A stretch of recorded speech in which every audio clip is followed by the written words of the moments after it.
Miami Vineyard, how y'all doing this morning? Welcome to the Vineyard. My name is Denvil, and I'm one of the pastors here, and I'm so excited to have you guys here. Have you guys been enjoying this series, Haunted? We've been in this series, Haunted. You guys been enjoying it? It's been good? Pastor Kevin asked me to speak on, this is the last session, this is the last week of the series called Haunted, and I'm going to be honest with you, I feel a little bit cheated in this series because Pastor Kevin's been up here for the past few weeks just preaching all the stuff.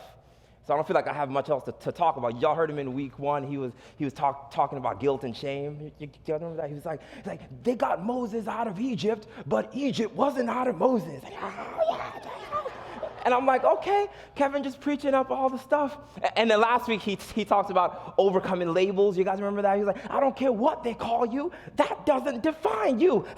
And I'm like, oh, Kevin. I'm like, all right, Kevin, not leaving anything for Pastor Denvil to preach today. But it's cool because, so he set the bar really high. And so I was like, man, like, I've got to come up with like this really great sermon. And so I thought to myself, let me come talk today about overcoming your past.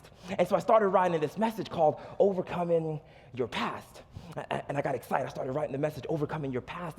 And today I wanted to talk to you about how to overcome your past. I wanted to tell you about Adam and Eve in the garden and how they messed up and how sin got unleashed in the whole world. And I wanted to paint a picture for you of Adam and Eve and when they walked out into the middle of a field and they saw their son Abel bleeding, dead and laid out. And I wanted to show you how Eve would have been holding the dead body of her son in one glimpse and seeing the murderer, her other son Cain, run off in the distance. And in that moment, realizing that her past mistakes was still present in her reality. That's what I wanted to show you. But as I was preparing the message, I realized the problem in the message. I found the flaw. And so I had to change the message because I realized that if all I ever tell you how to do is get over your past, that you will always need healing. Because your present problem becomes your past problem once you move into the future. And then your present problem becomes your past problem once you move into the future. And so you can get out of Eden and move on with your life, but that problem will show up in the field. And I started to realize that if you're anything like me, you start to become suspicious that I keep moving from season to season. And my present problem becomes my future problem. And I just kind of keep moving, and one variable stays the same. Oh, y'all got the same problem. Me. I've come to realize that if I keep just moving from season to season and I bring the problem with me, I'm always gonna be the problem. One of my friends got this tattoo on his arm that said, time heals all wounds. And I was like, how does it feel to have a lie on your arm? Because time does not heal all wounds. You've lived long enough to realize that you can live long and still be hurt. I know some 70-year-olds who are still broken from something that happened when they were 7. So don't tell me that time heals wounds, because your present problem will become your past problems if all you do is move to the future. So I came up with a different message, and I wanted to tell you today about overcoming me, right? Come on. I want to tell you today, not just how to get over your past and not how to move on, but overcoming me is what I want to talk about. And so I want to share a story with you. When you came in, you got this little handout, and the verses are going to be in there, because I want to tell you about a guy in the Bible who had the same kind of problem that I'm suspicious some of you have, because it's kind of my problem too, and his name is Jacob. Jacob's story is found in the book of Genesis. If you want to pull out that outline, I'm going to tell you a little bit about Jacob, because Jacob shared his womb with his mother's womb. He shared it with his twin brother Esau. And Esau and Jacob were twins, and they were in their mother's womb, and Esau was positioned to be born first. And so the firstborn has what they call the birthright. And the birthright simply means that when the parents die, the oldest son gets to rule the family. He gets rule of all the money. And so Esau was positioned first to be born first because he was going to get the birthright. But in Genesis chapter 25, God comes and tells their mother that, listen, even though Esau is going to be born first, Jacob is going to be born second, Jacob is going to have the birthright. Jacob is going to rule over Esau even though he's born second, because sometimes God will interrupt the order of what you're used to. And so what happened was, it was time for the twins to be born. And as the twins were being born, they realized that Jacob was holding on to the heel of Esau while their mother Rebekah was pushing them out. And so he was trying to pull Esau back and press past him to be born first, because sometimes you'll fight to get something that God already promised you if you don't trust him. Oh, come on. I don't know if you're ready. I don't know if you're ready, because this is kind of my problem. And so they named him according to what he was doing. They called him heel grabber. That's what Jacob means. Heel grabber. Because see, heel grabber has the same kind of problem that sometimes I have. Heel grabber sometimes feels cheated. He feels like he's been left out. He feels like he's missing out on opportunities. He feels like everybody else gets to go before him. That's heel grabber. Sometimes there's some heel grabbers, and I know some of you understand what this means, because heel grabber has some struggles on the inside, but looks really good on the outside. That's heel grabber. Heel grabber is the kind of person who their Instagram page looks nothing like their real life. Oh, that's heel grabber. Because heel grabber will agree with people's opinions, even if he doesn't feel that way, just to get their acceptance. Oh, that's heel grabber. Because see, the thing about heel grabber is that I need to be above you or past you or with you, but I never want to feel like I'm behind you. And heel grabber has some things to work out in his life, but it's hard to work on your issues when your hands are too busy reaching for people who you think are ahead of you. And so I don't know if this is anybody in this room, but sometimes I find that to be my issue, because heel grabber has a hard time trusting God's promises. And you will fight for what God already said was yours. Y'all are going to help me preach this today, because I know I'm not the only one who deals with it. So I'm suspicious. I became suspicious in my own life because I started to realize that maybe it's not the people in my life. I started to realize that it's not even my past, because Jacob had this problem from the time he was in the womb before he had a past. Maybe Lady Gaga was right and he was born this way. There's some things that you're born with, and maybe I can't blame people, and maybe I can't even blame my past, because Jacob was grabbing the heel from the time that he was in the womb. Oh, this is bothering some church folks, I know. Did he just say Lady Gaga? And so the older brother Esau had to put up with Jacob his whole life. He had to put up with this attitude of somebody who always just tried to fight against him. There was a time when Esau had to succumb to the fact that Jacob had the birthright, right? But one time Jacob tricked Esau to sell him the birthright. I know what you're thinking. Didn't he already have the birthright? That's my point. You will even try to trick people to fight for something that you already have. He tricked Esau to selling him the birthright, because heel grabber has a hard time trusting God. And so he lives his life as if he has no God, as if he has no promise. Another time in his life, Esau's father decided, you know what, Jacob has the birthright, so at least here's what I'm going to do for you, Esau. I'm going to give you the blessing, the supernatural prosperity blessing, right? So Jacob has the birthright. God decided that, but the father loved Esau, and so the father said, I'm going to bless you, Esau. And so when Esau was out at work, Jacob put on some clothes. He dressed up like Esau. He smelled like Esau. He started talking like Esau, and he goes into the father, and the father says, the father was blind because he was about to die and he's losing his vision. And the father says, are you Esau or Jacob? And he says, Esau. And he lied. And the father stretched out his hand and he blessed him. And then when Esau comes back and he realizes that Jacob tricked the father and he took everything, Esau said, you've got the birthright and you took the blessing and you left nothing for me. Jacob, if it's the last thing I do, I am going to kill you. And Jacob ran off, because that's what heel grabbers do when they get into problems. They just continually run. And Jacob ran and he left the family and he went to go live with his uncle. He went to go live with his uncle Laban. For 20 years he stayed with Laban. And while he was living with his uncle Laban, everything was fine. He prospered. He had wives, he had cattle, he had riches. Jacob prospered. But I told you that your present problem becomes your past problem once you move into your future if you never deal with the problem itself. And so after a while, Jacob was living with Laban, and after some time, the same problem came back around again, and Jacob needed to run once more. But he had nowhere else to go, because after you burn all your bridges, it's hard to find a home. So he decided that I'm going to go back to Canaan to go find my brother Esau and live with them again. And so here's what Jacob did. Jacob decided, all right, I don't know if Esau is still mad. It's been 20 years, because time heals all wounds, right? So maybe Esau should be over it by now. And so Jacob decided, here's what I'm going to do. I'm going to send my servants and some riches. I'm going to send them ahead of me. And if they come back bloody, Esau's still mad. If they don't come back at all, he's super mad. And so Jacob decided, because that's what heel grabbers do, right? You'll sacrifice other people so that you will survive, right? And so heel grabber sends them, and he's waited now, and he gets word back that, okay, Esau got some of the things you sent, and he's coming with 400 men. And so heel grabber says, okay, I'm going to send everything. I'm going to send my wife. I'm going to send my kids.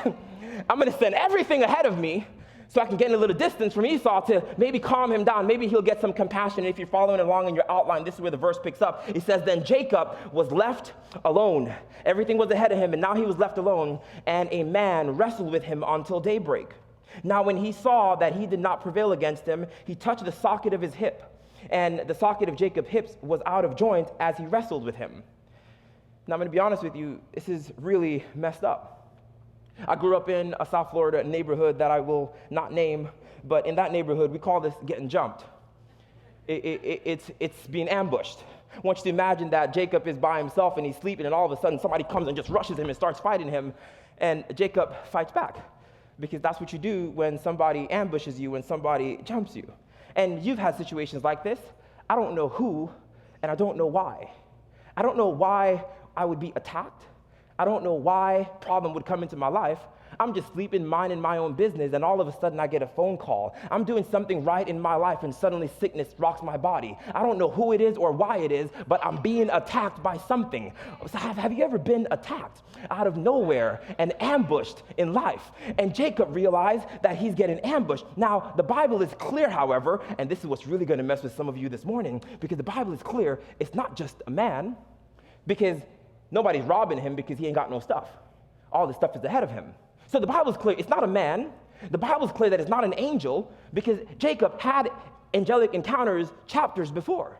It's not an angel. The Bible is clear that this is God in human form that's wrestling him.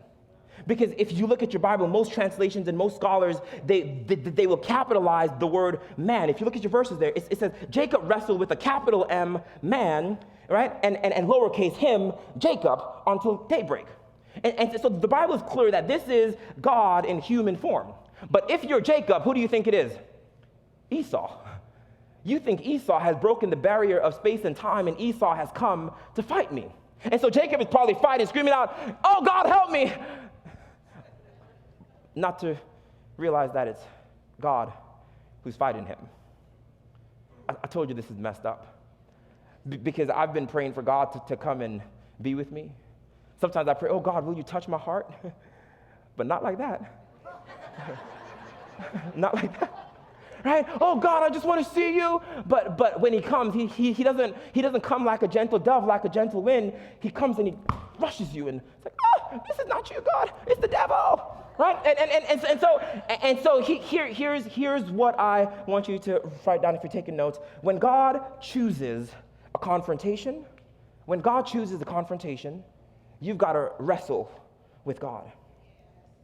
See, it's been years, but God chooses a confrontation. Today, God chooses to wrestle with Jacob. God chooses to confront something in Jacob's life. And when God chooses to wrestle with something in your life, do not run, do not ignore it, do not justify it, do not minimize it. Wrestle with God. Because the truth is, you will always wrestle with God in some area of your life. Every single one of us, whether you're a follower of Christ or not, you will wrestle with God in some area of your life. Now, oftentimes, you choose the confrontation. You choose the confrontation that you're going to wrestle with God. You say things like, "God, why did this happen in my life? Why did this sickness not get healed? Why did my mama treat me this way? Why does the Bible say this thing that doesn't agree with me? I'm ready to wrestle with you, God." And you choose the confrontation. And sometimes, if you don't choose the confrontation, other people will choose the confrontation for you. You need to wrestle with God about this situation because you need to be living holy by now. Because the Bible said that you shouldn't be. You need to go in the prayer closet and pray to God to get your life right. And people will try to choose what God should be confronting in your life. But I'm here to liberate you today and let you know that no one gets to determine what God confronts in your life but God. Only God chooses the battle for you. Because here is how you know. Here is how you know when God is choosing a battle. It's all you can think about and hear about.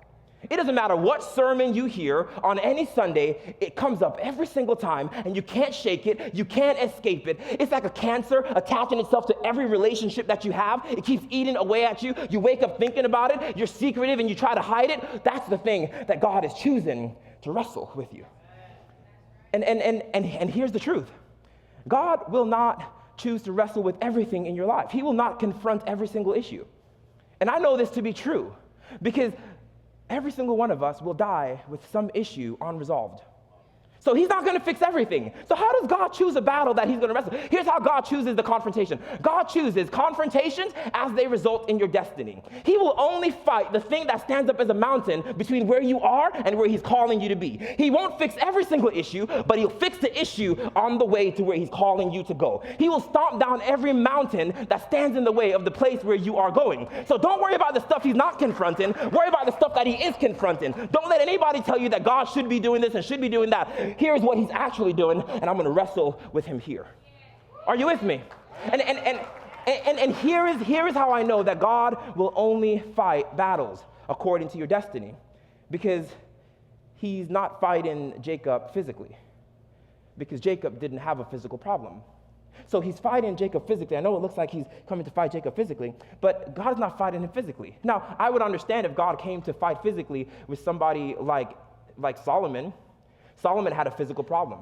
Solomon would sleep with anything that moves. So this is the kind of person who has a physical problem. I would understand if he came to fight with somebody like David, because David had a physical problem. I would understand if he came to fight with someone like Joshua. Joshua had an anger problem, and he was always ready to fight. You ever just met angry people always ready to fight you, right? That was Joshua. I would understand if God came to fight physically with Joshua. But here's the thing. Jacob doesn't have a physical problem. And here's how I know.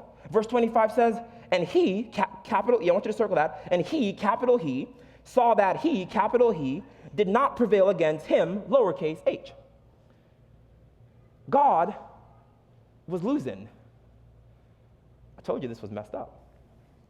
I read this and I thought to myself, are you trying to tell me that the same God who spoke creation into existence, the same God who said, let there be light, and the sun is still burning in space, the same God who spoke and mountains rose up, the same God who speaks and mountains bow down? We were just singing a song, he's never lost the battle, and here he is fighting with Jacob, and Jacob is winning. What kind of a battle can God fight with human and humans stand toe to toe with God? You want to know? It's the battle of your will. Your ability to submit to his will in your life. That's the place where you can stand opposed to God and choose something for you that God has not chosen for you. And this is how I know, this should be a clue for you here. If God is losing a battle in your life, maybe it's not the battle he came to fight. Oh man, oh, you missed your opportunity. You might get it later. If God is losing a battle in your life, that should be a clue. That's probably not the battle he came to fight, because he never loses a battle. And so God is losing this physical fight with Jacob. And then the Bible says, it's really messed up. The Bible said that God touched his hip and he broke his hip. Now, the reason why God broke his hip is because he didn't come to fight a physical battle. And so he breaks his hip to get to the point. You missed it. He broke his hip to get, listen, so on Friday, right? On Friday, we're going out to dinner. My family and I are going out to dinner. And I have a 7-year-old son, Judah. And Judah's in the back seat, and my wife is in the front seat, and all the kids are in the car, and we're driving. And now my son, sometimes he says some crazy things, right? And he asks some crazy questions all the time. And oftentimes, I just don't engage, because it's like, you know what? I'm just going to drive, man. I'm just going to drive, bro. And so on Friday, we're going out to dinner, and Judah says, I wish I didn't feel any pain. And now when he does this, he's trying to stir some kind of conversation and argument, right? He knows what he's doing. I'm like, baby, just ignore him. And he goes, I wish I didn't feel any pain. I wish I didn't.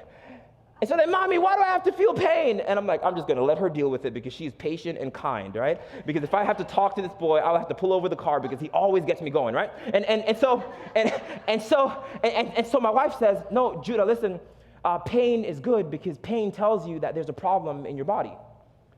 And he said, well, I don't need to feel pain. And they're going back and forth. And my wife says something so profound. She says, if you never felt pain, you will continue acting like nothing is wrong, and you will further injure your body. Because pain points to a problem. Let me tell you, listen, pain points to the problem. And so God came and he touched Jacob's hip, and he broke it. And all of a sudden, you realize that God did not come to fight physically with Jacob, because Jacob has the same kind of problem that I have sometimes. I have a problem leaning on God and dependent on God. But when he breaks your hip, all you could do is cling to him. All you could do is hold on to him. How many of you have ever been broken to a point where he breaks you and finally, I can only depend on him? God, if you don't hold me up, I'm going to fall. If you don't come through, I'm going to die. And Jacob finds himself in a position holding on to God, something he was never able to do. This is the battle. That's the battle that he's trying to fight. That's the real battle, right? And so here's what I want you to write down. When God chooses a confrontation, wrestle with God and trust what he's breaking. Trust what he is breaking. You've got to wrestle and trust what he's breaking. And Jacob is holding on to God, and he's holding on now because he's never learned to hold on like this before. And he's holding on, and the man is fighting, and the man says, "Let me go," because the sun's going to come up, and if you see the face of God, you will die. That's the implication. And Jacob says something profound. Jacob says, this is something that he learned from Shakira. Jacob says, "These hips don't lie." And here's what I mean. Only God can touch my hip and break it. He didn't stretch me. He didn't bend it. Other people have touched my hip before, but it's never broken. It's not that he stretched it. It's not that he threw me. The Bible said that all he did was touch it, and it slipped out of place. Jacob said, if you could break me like this, you've got to bless me like that. Because if God can break something in my life that nobody else can break, that means that God can bless something in my life that nobody else can bless. And the breaking proves to me that he can bless me. And so I thank God for the breaking. Jacob says, you ain't going to leave me like this. If you're going to break me, you've got to bless me. I'm not going to let go until you bless me. And now, this is how some of you've got to understand, and the second thing I want you to write, you've got to learn to wait with God. Wait with him. I know this gets uncomfortable because sometimes waiting is like the season of, I'm not going to let go until you bless me because you done broke me. If you break it, you bought it. Jacob says, I'm not letting you go. And so Jacob is holding on to the man, and the man says, let me go. And so then the man asks a question. He says, what's your name? Because see, after you hold on to God for a while, finally, he'll speak. He'll speak. And he says, what's your name? Now, this is a profound point in the story because Jacob has been walking around with Esau's clothes and Esau's blessing and Esau's inheritance. And all of a sudden, the man is asking the same question that Jacob's father asked him. Who are you? Are you Esau or are you Jacob? And so Jacob is holding on, and he's finally answering the man. He says, my name is heel grabber. My name is heel grabber, deceiver, cheater, manipulator. My name is I still struggle with some things in my life that I don't want anybody to know about. My name is that I've stolen and I've cheated and I've lied. My name is insecurity. My name is I still have some secret addictions that nobody knows about. My name is that I still hate my life and hate my job and hate my household. My name is I'm not going to lie about my life anymore because if you're going to bless me, I need you to bless me. I don't want Esau to get the blessing. I don't want my neighbor to get the blessing. Here I am, as I am, God. Would you bless me? I am Jacob. I am heel grabber. I pull past people. I talk about people just to get ahead. I lied to get that job. I don't deserve the things I have. If somebody knew what I was really doing, I'll be disqualified. That's me. And watch this. I know this is hard because that's a place of honesty and transparency and vulnerability. But God finally says to him, your name is no longer Jacob. Your name is Israel. No longer Jacob, but Israel. And he gives them a new name. He gives them a new name. I want you to wait with God, and I want you to trust what he's birthing. I want you to trust what God is birthing. I want you to jot that down. Wait with God and trust what he's birthing. Because what is happening in that moment is that the Bible says this. I want you to read this. It says, the man said, your name shall no longer be called Jacob, but Israel, because you have struggled with God and with men, and what? You have prevailed. Now, what's funny is that Jacob has a broken hip, but the man says, you have prevailed. This doesn't look like somebody who prevailed to me. I got a broken hip. This doesn't look like I win. But what the man is saying is that Jacob lost, but Israel is winning. That the old Jew has lost, but something else has prevailed. I have destroyed Jacob, but I have birthed Israel. And here's the thing about the Israel. Israel is destiny. Israel is purpose. Israel is the thing inside of you that you don't know that is in you, that God knows is in you, but he has to break it to get it out. Because Israel is going to outlive Jacob. Jacob is going to someday die, but Israel will become a people, a nation, a place, an army that stands alive today in 2019. Because Israel will outlive Jacob. When God breaks you, I'm telling you, he's going to birth something that will outlast you. That's the good news. That's the good word for you today, because you've been complaining about the breaking, but I'm telling you that if nothing breaks, nothing comes out.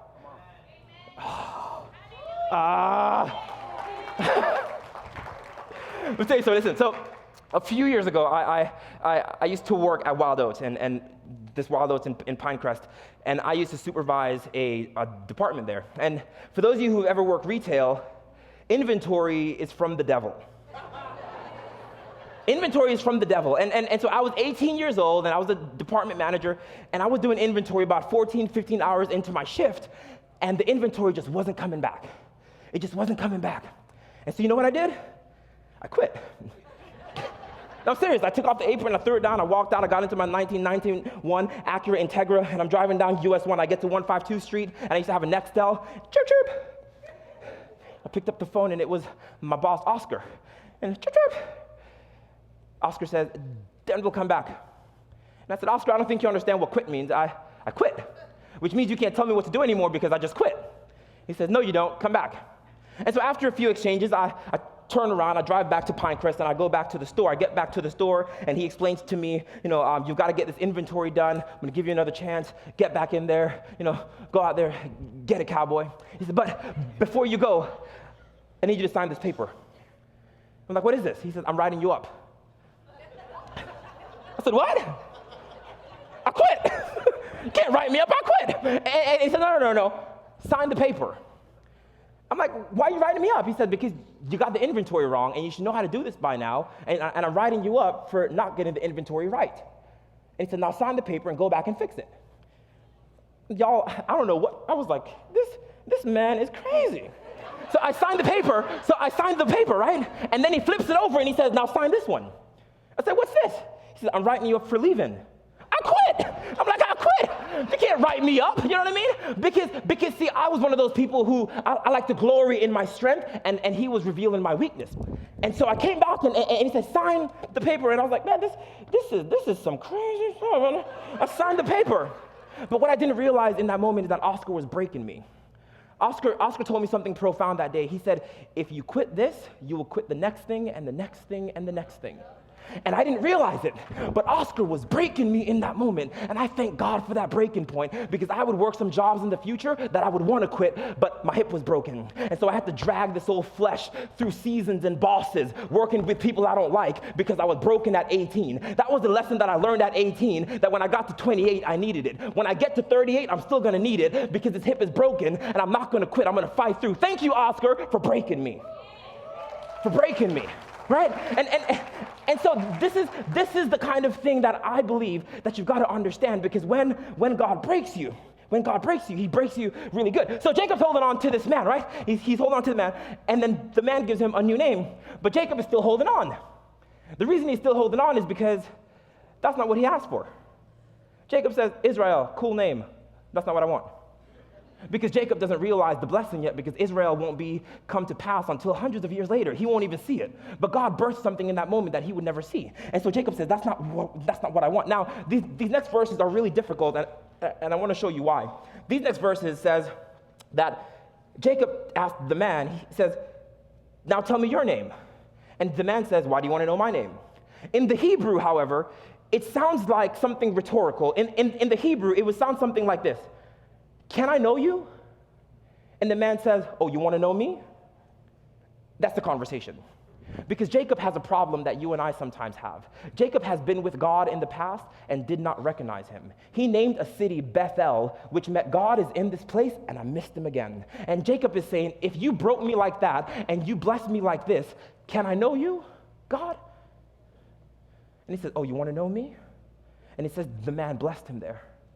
And Jacob finally got the blessing, and he named that place. Look at what he named that place. He named that place, I have struggled with God and men and have prevailed. And then he says, the name of this place is now called Peniel, because I have seen the face of God face to face, and my life has been preserved. I finally recognize God in my life.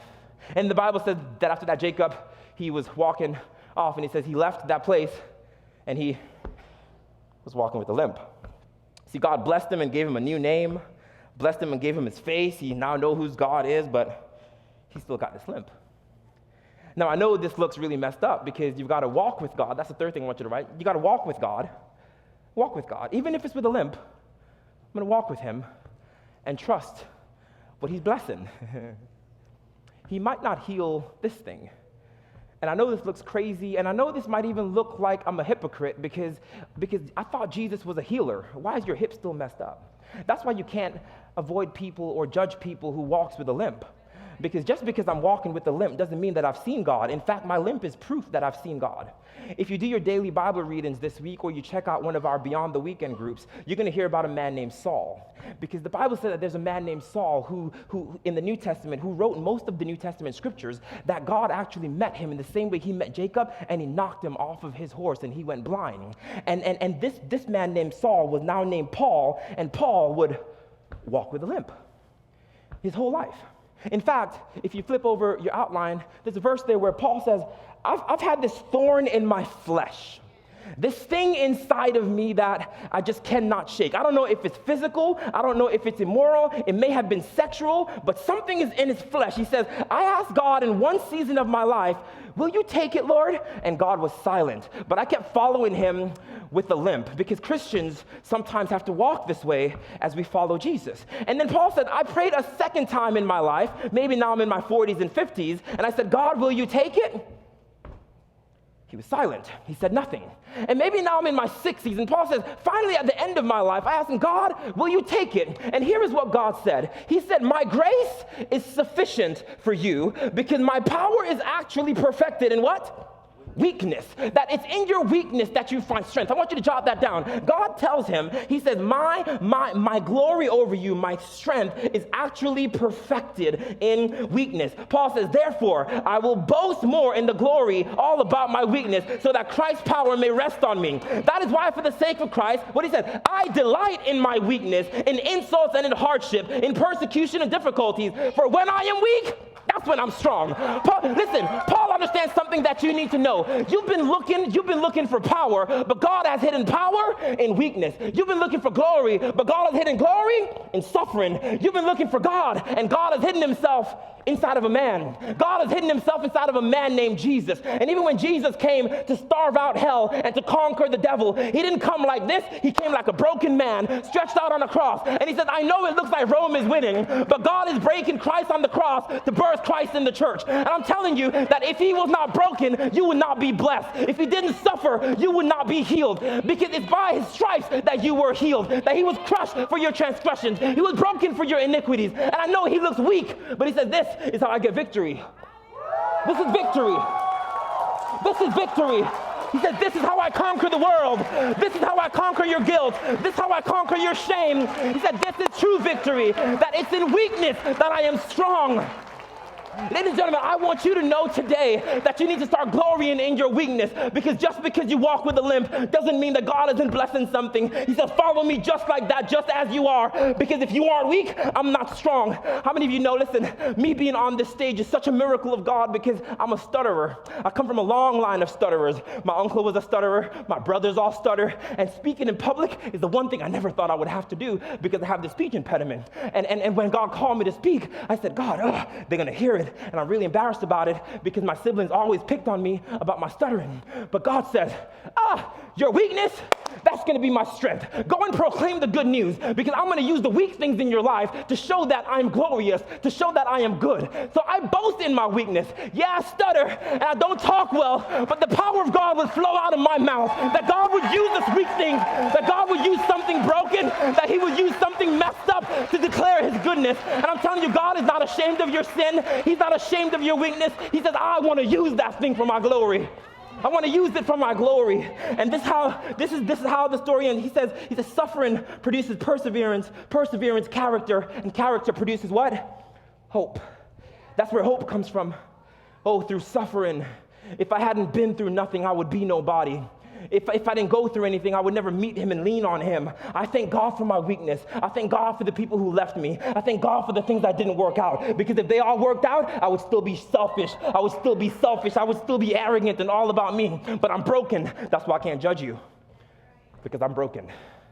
And so the end of the story goes this way, that Jacob, after he realized that he was broken, he changed his strategy.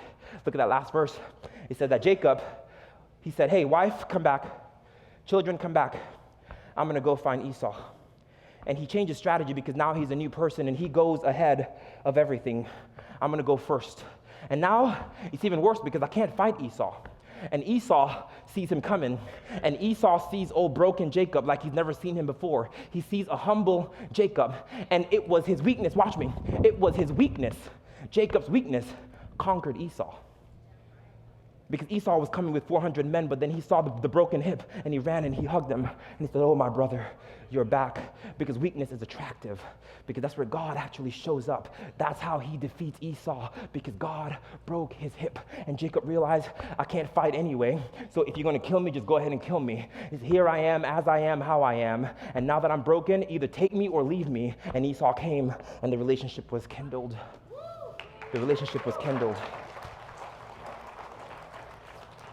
Today, I don't know what your weakness is. I don't know those things that God is choosing to confront in your life, but I want to encourage you to wrestle with him today. Don't run, don't hide, because he wants to take glory in your weakness. That there's some things in your life that you're praying for him to take away, and he said, no. If I take it away, you will become arrogant, you will become proud, you'll start to judge other people, but I'm going to leave you weak, because it's in your weakness that I can stand up and be strong. And so I boast in my weakness. I thank you, God, for the broken hip, because you said to follow you just as I am. That's why you can't judge Christians who walk with a limp, and just thank God because God is still working through the useless things, through the wasted things, through the broken things, and that's why we worship a God who is dying on a cross, because that's how he has glory.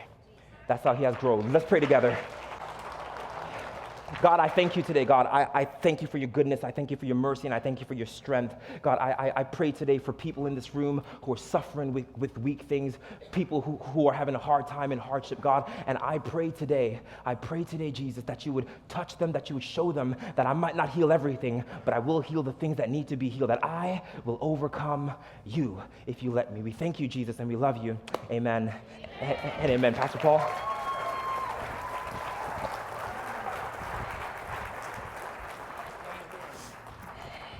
Awesome word, huh? That's good. You got to breathe sometimes after those messages. Well, we want to continue to worship God in the giving of his tithes and our offerings. So I want to encourage you to get that ready. And as you do, I want to invite up some friends of mine from our Echo ministry, our young adult ministry. If you guys are there, they are. Can you make some noise for Robert and Christy? We have a neat event coming up, and we wanted to talk a little bit about that. And it's Collide. How many of y'all have been to Collide before? Raise your hand. A few of you. All right. Next year, when we ask that question, we want the whole place to erupt. Sure. Because we're hoping you all show up. So, Robert, tell us what Collide is. I'll go ahead and do it. Christy, tell us what Collide is. So what Collide is an event that we have here where we have a whole bunch of different collisions of church come together in one house to worship and to have different kinds of music that we do. We do rap, we do spoken word, we do traditional worship. So it's a really great place where we just come together as one church. Yeah, if you guys have been to a night of worship here at this church, it's that almost times 10. Because there's various artists from all over the place. And so if you come and it's a powerful night to just encounter Jesus in a unique way. But it's more than just a worship experience. Robert, tell us why we're doing this. So this year, we're using the avenue of worship to bring awareness to human trafficking. Miami is the number 3 highest in the nation for human trafficking. And we want to not just lift up holy hands in the sanctuary, but we want to actually put our hands to the plow and get down to work and do something about it. So we want as many people, you all, to come to that night and your friends to come to that night so that we can bring awareness to it and help to do something about it. Yeah, so Miami's number 3 in the country or the world? In the country? I think it's the country. In the country. Number 3, like, city, human trafficking in the country. This is not like a third world issue. This is a this world issue. And it's a crisis. It's a huge crisis. So we're going to bring awareness to that. And then we have a partnership with Glory House, and they're going to be here as well. Yes. Okay. So Glory House will be here. Glory House is a Christian organization that helps men and women come out of human trafficking. So what we want to do is, from the sales of our merch, we're helping to help them purchase a home so they can further help these men and women out of trafficking. Yeah, that's awesome. That's awesome. Cool. Well, tell us when it is and how to get connected. All right, so it's going to be on November 8th on a Friday night. And how you can get connected, if you guys have Instagram, you can follow us at Collide 2019, right? At Collide Miami, okay? And then on the link, they're going to have an Eventbrite. If you go ahead and click it, it will sign you up to it, and you just have to put your information on and how many tickets you want. Again, this event is free. And if you don't, you could go to Eventbrite and put Collide 2019 on the tab, and it will show you it, and you could go ahead and get your tickets there. Now, if you get your tickets now, I believe we have reserved seating. So priority seating for you guys, so. Yeah, and this room is going to be packed. I already got my 6 tickets, and what my wife and I are doing is we're inviting friends from her work. It's a great event to invite a friend to, because this fight against trafficking, it's not just a Christian issue, it's a social issue. And this would be a fantastic way to invite people in, and then they get to encounter Jesus as well. And so it'll be a really cool event. Okay, so make sure, we'll have it all over social media, but can we make some noise for Robert and Christy? Anything else? Thank you, guys. Last year, we pushed for you guys to get your priority seating tickets, because last year, the lines, before we opened the door, there was a line from the door to the packed, windows yeah. of the church. So It was packed. yeah. But it will be there at the spot to help you guys if you need anything. So Awesome. Thank cool. you, Pastor Now Paul. make Thank some you. noise for them. All right.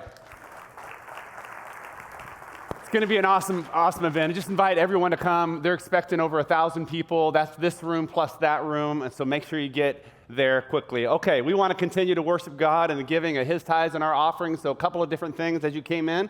There was a Connect card in your program. We'd invite you to fill that out just so we have updated records. If you said yes to Jesus for the first time today, we'd love for you to check that box, and we'd love to send you an email just to let you know how to get into your new found faith. And then, of course, this is our time of the service where we worship God in the giving of His tithes and our offerings. God has been so generous to us. We want to continue to be a conduit of His generosity to this city. And our generosity allows us to continue to fund different concerts like this, that continues to fund our financial partnerships with Glory House. It allows us to continue to be a part of Change Lives, not only in this city, but around the world. And so I just want to thank you so much for your generosity in that way. A lot of different ways to give. There are some generosity envelopes in your seat back pockets, several ways to give electronically in the bottom part of your programming, including giving by text. However you give, we want to say thank you so much for having a heart of generosity. Again, I just love being a part of a church that's so generous.